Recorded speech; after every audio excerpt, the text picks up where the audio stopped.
কি হয়েছে কি গগিন্নি? মেয়ে নাকি বলছে জমাই একটা মেয়ে নিয়ে পালিয়ে গেছে, তাই বলছে। তাই নাকি ভুদা? ভালো করে জিজ্ঞেস করো গো। কি হয়েছে বল তো মা, ভালো করে বল। এক কাজ কর মা, ফোনে ফোনে সব কথা বলা সম্ভব নয়। তুই যেখানেই আছিস, যেভাবে আছিস, আমার বাড়ি আয় একবার তাড়াতাড়ি করে। তো ঠিক আছে রে মা, তুই একটু অপেক্ষা কর, আমি এই মুহূর্তে বাড়ি থেকে তোর বাবা আর আমি বেরিয়ে চললাম। আচ্ছা ঠিক আছে, তুই তাড়াতাড়ি চলে আয়, আমি ফোন রাখলাম। হয়েছে কি গগিন্নি? একটু ভালো করে খুলে বলো না মারা, সব সময় অত পেঁচাল করো কেন তুমি? তুই জমাই ফাঁদা কুকুর বেটা, কোথাকার কোন একটা সতীনকে নিয়ে পালিয়ে গেছে আমার মেয়েকে ঘরে রেখে দিয়ে। আরে সর্বনাশ, সে খান কি ছেলে কি কাজ করেছে বলো দেখিনি। তাহলে এখন কি করবে গিন্নি ভাবছো? তুমি এক কাজ করো, এই মুহূর্তে এখনই আমার সাথে চলো, এখনই ট্রেন আছে, এই ট্রেনে গেলেই আমি তাড়াতাড়ি করে চলে যেতে পারবো। ঠিক আছে লেওড়া, চলো।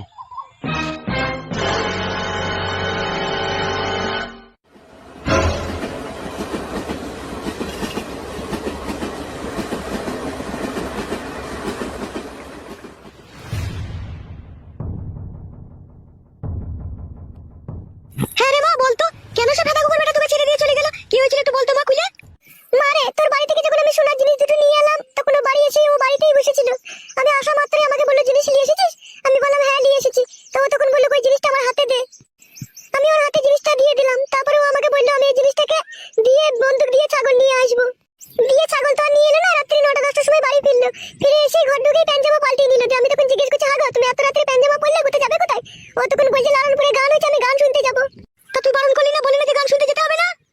বারণ করেছিলাম মা, দাদা কুকুর বেটা জোয়ান কি সাপে কুকুর কার কথা শুনে, ও কার কথা শুনে নিজে যা ভালো বুঝে তাই করে। জোরজবরদস্তি করে চলে গেল গান শুনতে। দিয়ে আমাকে বললো, আমি রাত 12টা-1টার সময় ফিরবো, তুই ঘুমিয়ে পড়।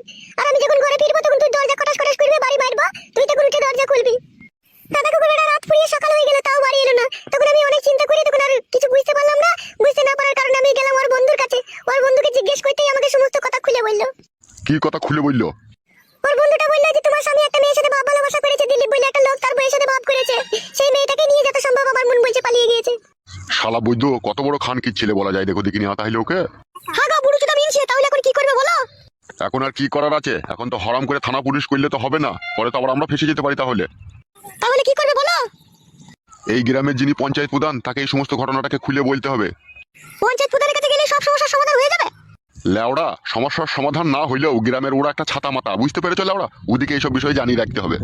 বাবা ঠিকই বলছে মা, ওর বন্ধুটাও আমাকে এই কথা বলেছিল। বলেছিল তোমার মা বাবাকে ডেকে পঞ্চায়েত প্রধানকে এই কথাটা জানাইতে বলেছিল। তোর বন্ধুটাও এই কথা বলেছিল তোকে? হ্যাঁ মা, বলেছিল। তাহলে কি করবে গিন্নি? যাবে নাকি পঞ্চায়েত প্রধানের কাছে? যেতে তো হবে, বিপদে যখন আমরা পড়েছি তখন তো যেতে হবেই। তাহলে আর দেরি করো না গিন্নি, সময়ে সময়ে চলো, উনি বাড়িতে থাকলে দেখা পাওয়া যাবে। আরে মা, জামাই বাবাজি যে ডেমনটার সাথে প্রেম ভালোবাসা করেছিল, তুই কি তাকে চিনতিস নাকি মা? না মা, আমি সেই ছুরিকে চিনিও না, আমি তাকে কখনো দেখিও নি, আমি লোকের মুখেই শুনছি। ফিদা কুকুর বেটা জামাইয়ের তালে মনে মনে এই কুমতলব ছিল, আমার বাড়ি থেকে সোনার জিনিস নিয়ে এসে সেই সোনার জিনিস বিক্রি করে দিয়ে কোন ঢেমনকে যে নিয়ে বেরিয়ে গেল বাড়ি থেকে। ছি ছি ছি ছি, এগুলো লোকে শুনলি বা কি বলে বলো তো? লোকে আবার বাল বলবে নাকি? লোকে তো চাই খাটি মজা লাগিয়ে দেবো, আর মজা দেখবো ওরা। তাহলে মা, জামাই বাবাজির বন্ধুরা কেউ এইসব বিষয় জানতো নাকি? একজন জানতো মা, তা সে তো জামাইকে অনেক বারণ করে। তো জামাই শুনে নিকো, তো জামাইয়ের সাথে হাতাহাতি ঝগড়া হয়ে গিয়েছিল, তাও শুনে নিকো সে কাদা কুকুর বেটা। শুনবে কি করে সে শালো? পিড়িতে মজলো মন, কি বা হারি কি বা ডুম। পুরুষ মানুষ হচ্ছে ভালোবেসে যাকে একবার ভালো লেগে যায় তার জন্য জীবন দিতেও পেছপা হয় না। পেছপা হয় না বললে হবে নাকি? তাহলে লোকে বিয়ে শাদী করার পরে বউ ছেলেকে ফেলে দিয়ে দুটো তিনটি করে বিয়ে করে নিয়ে পালিয়ে যেতে পারতো। তা পারে না কিসের জন্য? দেশে তো আইন কানুন বলে কোনো জিনিস আছে নাকি? ও আইন কাদা এখন পচা সবজির মতো পাল্লা দরে বিক্রি হয়ে গেছে, 25 টাকা 30 টাকা কেজি। যার কাছে টাকা থাকবে, যার কাছে পাওয়ার থাকবে, তার দিকে আইন থাকবে লাউড়া। আমরা গরিব মানুষ, আমাদের কাছে সততার কোনো মূল্য নেই, আর সত্যর কোনো বিচার নেই কোথাদা। বেশ ঠিক আছে, চলো একবার পঞ্চায়েত প্রধানের কাছে চলো, উনি কি বলে একবার দেখা যাক, চলো। এসো।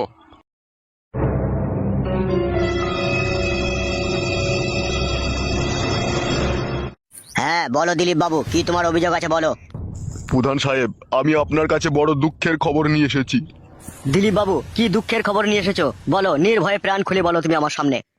প্রধান সাহেব, আমরা গরিব অসহায় বলে আমাদের ঘরের বউদের ইজ্জতের কি কোনো দাম নেই?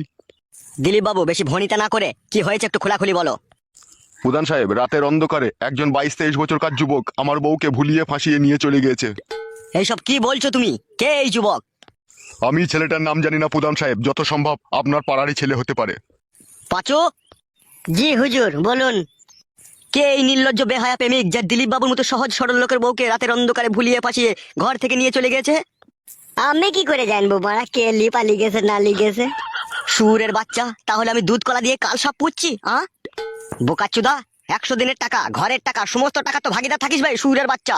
আর দিলীপ বাবুর বউকে কে নিয়ে চলে গেছে সে খবর রাখতে পারিস না? প্রধান সাহেব, আমার উপরে রাগ করে লাউড়া কোনো লাভ হবে না। তুমি পাঁচুর ঘরের যে এমএলএ কোটা ঘরে যে 1.5 লাখ টাকাটা বেরিলো, সমস্ত টাকাটাই তো লাউড়া তুমি হজম করে দিলে।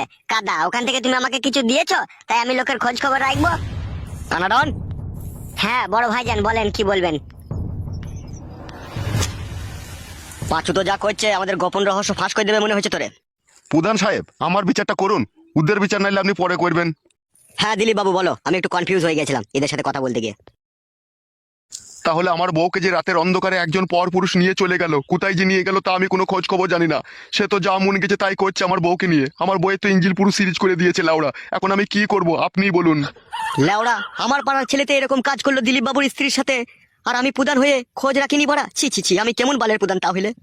আপনার কোনো দোষ নেই প্রধান সাহেব, দোষ সম্পূর্ণ আমার বউয়ের। তা বললে কি করে হয় দিলীপ বাবু? আমি এই গ্রামের প্রধান, এই গ্রামের যত ফোন লাইন কেস হয় সমস্ত খোঁজ খবর আমার কাছে থাকে, আর তোমার বইয়ের ফোন লাইন কেসের খোঁজ খবরটা আমার কাছে নাই। এ তো আমার কাছে আশ্চর্যের বিষয়। প্রধান সাহেব, এই ব্যাপারে আপনি সম্পূর্ণ পুরো নির্দোষ, দোষ সম্পূর্ণ আমার বউয়ের।